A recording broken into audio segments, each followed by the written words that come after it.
में एक व्यक्ति की जान चली गई।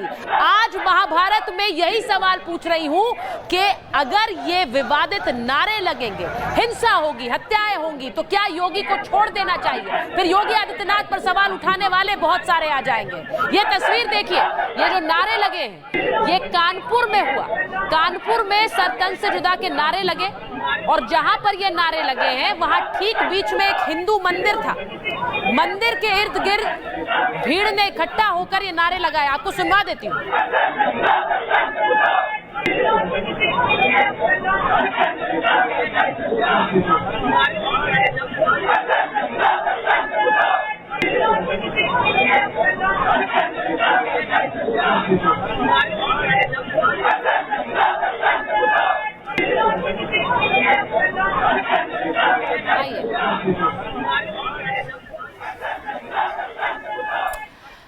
तो कानपुर टू बरेली ये नफरती कांड क्यों हुए ये आपको बताती हूँ। पूरी खबर क्या है वो जानिए। कानपुर में मंदिर के सामने भड़काऊ नारे लगाए गए। ये हिंदू मंदिर आप देख रहे हैं और उसी के चारों तरफ कैसे ये विवादित नारे लगे। मुहर्रम के जुलूस में सिर तन से जुदा के ये नारे लगाए गए। ये तस्वीर आप कानपुर की देख रहे हैं। हिंदू बहुल इलाके में ये नारेबाजी की गई और जैसा मैंने कहा कि बीच में मंदिर है, उसके चारों तरफ ये भीड़ पहुंची और वहां पर ये नारेबाजी हुई। तलवार लहराकर भीड़ ने ये नफरती नारे लगाए हैं। ये कानपुर में हुआ। उसके बाद जो तस्वीर अब आप देख रहे हैं ये बरेली की है। वहां पर भी देखिए कैसे एक भीड़ आ गई और वहां विवाद हुआ क्योंकि आरोप हिंदू समुदाय ने लगा दिया कि उनके घरों के सामने जो पहले से तय नहीं था उस रूट पर जुलूस निकाला गया। हिंदू परिवार के घर में घुसकर मारपीट की गई, ये आरोप लगाया गया। विवाद में तेजपाल नाम के व्यक्ति की पीट कर हत्या कर दी। अब आप समझिए, जुलूस दिन में निकला, उसके बाद विवाद दो समुदायों के बीच हुआ और उसके 2 दिन बाद ये गुस्साई भीड़ रात को तेजपाल के घर पहुंची और वहां पर महिलाओं के साथ बदसलूकी की और उस व्यक्ति को इतना पीटा लाठी डंडों, लोहे के डंडों से कि वो अधमरा हो गया, उसकी जान चली गई। आज सवाल इन्हीं तस्वीरों पर पूछ रही हूं, क्या इन तस्वीरों पर इलाज होना चाहिए? और मैं इसलिए पूछ रही हूं क्योंकि योगी आदित्यनाथ ने वहां कानपुर में लगे नारों के बाद बुलडोजर दौड़ा दिया तो बहुत सारे सवाल उठ गए। आज महाभारत इसी पर कर रही हूं। यह रिपोर्ट देखिए।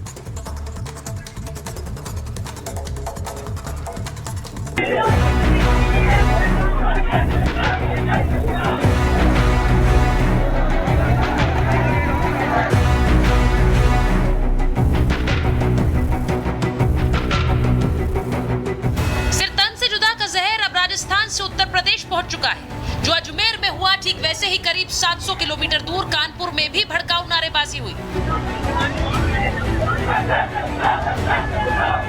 मुहर्रम के जुलूस में ये भड़काऊ नारेबाजी कानपुर में ठीक उस जगह हुई जहां हिंदू मंदिर था। वहां भीड़ ने क्या जानबूझकर उकसाने के लिए नारेबाजी की ताकि माहौल खराब हो सके, क्योंकि लोग तो वही दावा कर रहे हैं। तलवारें लहराकर नफरती नारे लगाए गए। जुलूस आया, जुलूस अच्छे ढंग से चल रहा था। कुछ नवयुवक युवा थे, उन्होंने अखाड़े के लिए तलवार निकाली। प्रशासन ने, चूंकि मुख्यमंत्री जी का आदेश था कि किसी भी तरीके का अस्त्र का प्रदर्शन नहीं होगा, प्रशासन ने उनको कहा कि इनको अंदर रख लीजिए, पर उक्त लोग उग्र हो गए जिससे प्रशासन को स्थिति संभालने के लिए बड़ा संघर्ष करना पड़ा। कारण कुछ नहीं, बाहरी तत्व हैं लोग और कारण कुछ नहीं। उन्मादी लोग चाहते तो यही है, कुछ क्या चाहते हैं तो ये थोड़ा सा भय का माहौल बनाया जाए। योगी की पुलिस एक्शन में कानपुर की फिजा खराब करने वालों पर नकेल कसी जा रही है। 40 आरोपियों पर केस दर्ज हुआ है और कभी भी बुलडोजर एक्शन हो सकता है। सर तन से जुदा के नारे लगा करके जानबूझ करके भय फैलाने का जो लोग भी प्रयास कर रहे हैं, ऐसे लोगों पर कठोरता से कार्रवाई होगी। ये सर तन से जुदा के नारे एक फैशन सा बन गया है। जब देखिए तब इस तरह के नारे लगा करके लोगों को भय में डालने का प्रयास किया जाता है। जो इस तरीके की नारेबाजी करते हैं उनके खिलाफ निश्चित रूप से देश के कानून के तहत जो कार्रवाई बनती है वो करनी चाहिए। अगर आप अपने उत्सव को, अपने आयोजन को सेलिब्रेट करने के प्रक्रिया में सनातनियों के ऊपर आघात पहुंचाएंगे, उनके भीतर की शांति को भंग करेंगे, तो ये आपके लिए हितकारी नहीं है। कानपुर से भी ज्यादा बड़ा कांड 270 किलोमीटर दूर बरेली में हुआ, जहां मुहर्रम के जुलूस में छिड़ा विवाद बर्बरता की हदें पार कर गया। यहां हिंसक भीड़ ने एक हिंदू युवक की पीट कर हत्या कर दी। तो यहां पर हुआ था। हंगामा करने पर हिंदुओं ने विरोध किया। पहले भीड़ निकल गई, फिर रात को लौटी। तेजपाल को भीड़ घर से घसीट कर ले गई, तोड़फोड़ की, महिलाओं से बदसलूकी की, पत्थर और रॉड से मार मार कर तेजपाल को अधमरा कर दिया।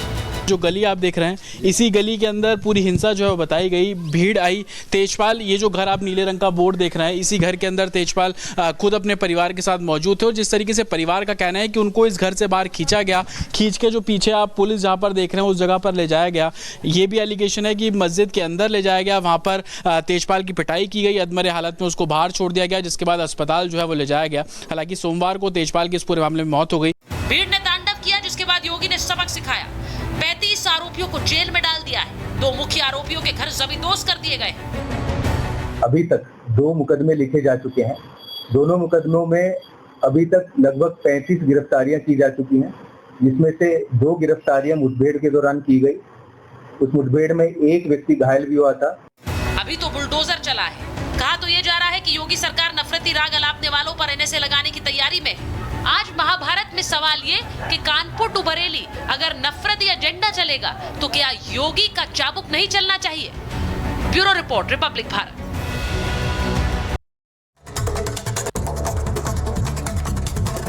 तो ये जो तस्वीरें आप देख रहे हैं, ये बरेली की, जहां पर बुलडोजर एक्शन हुआ है।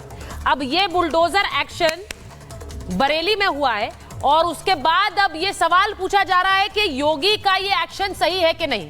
अब आज इसी पर महाभारत कर रही हूं। मेरे साथ बीजेपी के प्रवक्ता राकेश त्रिपाठी जी जुड़ गए हैं। सूर्य मैथिल जी राजनीतिक विश्लेषक के स्टूडियो में हैं। Ex DGP UP Vikram Singh ji हमारे साथ जुड़ रहे हैं। अब्बास हैदर साहब समाजवादी पार्टी के प्रवक्ता हैं। प्रेम कुमार जी स्टूडियो में हैं, वरिष्ठ पत्रकार हैं। हाजी मेहरुद्दीन रंगरेज है, एमआईएम के प्रवक्ता हैं। और मुमताज आलम रिजवी साहब हैं, पत्रकार भी हैं, राजनीतिक विश्लेषक भी हैं। बहुत बहुत स्वागत आप सभी का। मैं शुरुआत सबसे पहले ये कर लेती हूँ अब्बास साहब आपके साथ, क्योंकि बहुत से सवाल आपकी पार्टी ने उठाए जब यूपी में आंकड़े कम हुए बीजेपी के। आपने कहा देखिए अब बुलडोजर नहीं चलेगा, बुलडोजर चलाकर क्या हुआ है। मैं आपसे सीधा सवाल पूछूंगी, जो वहां पर हुआ, जिस तरह से नारे लगे, उसके बाद बरेली में जो हिंसा हुई, वहां एक व्यक्ति को पीट पीट कर मार डाला गया, लोहे के डंडों से अधमरा कर दिया था, अस्पताल पहुंचा, मृत घोषित कर दिया। इस तरह के लोगों पर क्या कार्रवाई होनी चाहिए? देखिए सुचिता जी, हमारे देश की जो हमारा लोकतंत्र है उसमें जो भारतीय दंड संहिता के आधार पर कार्रवाई होती है। बिल्कुल। किसी भी व्यक्ति ने अगर देश के कानून को हाथ में लिया है तो उसके खिलाफ कठोरतम कार्रवाई होनी चाहिए। जो ड्यू कोर्स ऑफ लॉ है, जो न्यायिक प्रक्रिया है, उसके आधार पर कार्रवाई होनी चाहिए। और किसी भी अपराधी, किसी भी